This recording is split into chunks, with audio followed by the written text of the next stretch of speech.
Minnesota Twins signed veteran first baseman switch hitter Josh Bell to a 1-year, $7 million deal. So Josh Bell, he bounces around the league every season, but he still gets signed to these contracts. He's still a productive player, and he helps teams that are pretty much rebuilding. They play him early part of the season and then use him as trade bait at the trade deadline, even though last season Washington did hold on to him all year. So last year with the Nats, 22 home runs, 63 RBIs, 54 runs scored, a 237 average, and a 325 on base percentage. And now he goes to Minnesota, where he's going to play for some first.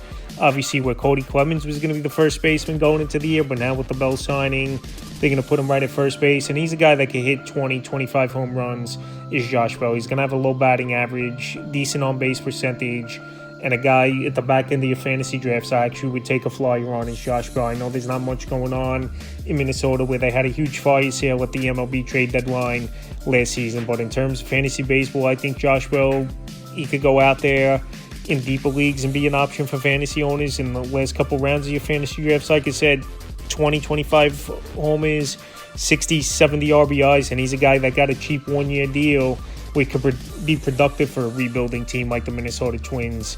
So Josh Bell signs with the Minnesota Twins, and we'll see if he can continue to be productive as he's bounced around the league over the last few seasons, entering the 2026 season.